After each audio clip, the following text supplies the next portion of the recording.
Hello friends, today we are making the Aloo Matar Parathas, which will be easier for new learners.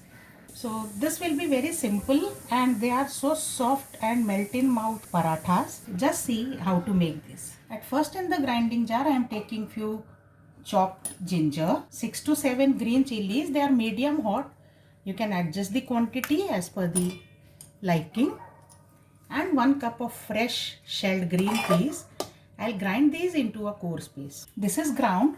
So now I have taken some boiled potatoes. I have taken these 4 boiled and mashed potatoes, and to this I am adding the green peas mixture. Also I am adding lots of fresh coriander leaves, 2 teaspoons of salt or as per taste, half a teaspoon of turmeric powder, 1 teaspoon of red chili powder, 1 teaspoon of coriander seed powder, and half a teaspoon of amchur powder. Let's give all these a gentle mix.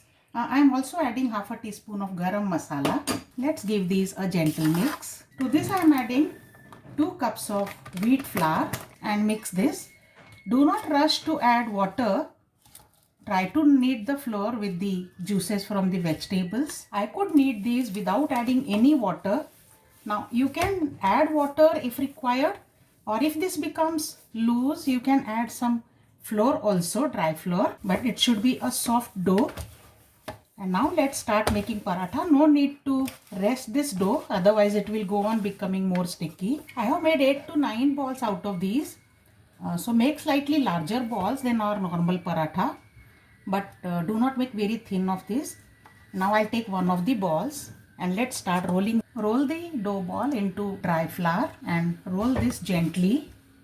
You may feel it is cracking, but if you roll it gently, and you can gather the sides again and again. So this paratha is rolled. Now let's roast this on tawa. Grease this with some oil or ghee and add the paratha to this. Initially cook on high flame and then we will reduce it slightly. Let's flip this over. You can see it's slightly toasted. And now we'll apply ghee or oil on the other side as well. Let's flip this again. This paratha is going to be super soft one, melt in mouth. So don't try to make this crunchy. You can cook it brown, but it won't be crunchy. It will be super soft, melt in mouth paratha. This one is done, so I'll take this out into a plate and let's cook the next paratha similarly. So friends, the Aloo Matar Parathas are ready. The new learners can also try who don't have confidence in cooking of stuffed parathas. You can enjoy with your family and friends as anytime snack or even as full meal. Anytime they are going to rock. So enjoy them with curd or any pickle of your choice, or sweet lemon pickle. With everything they will taste yum. I'll see you with more recipes. Bye for now.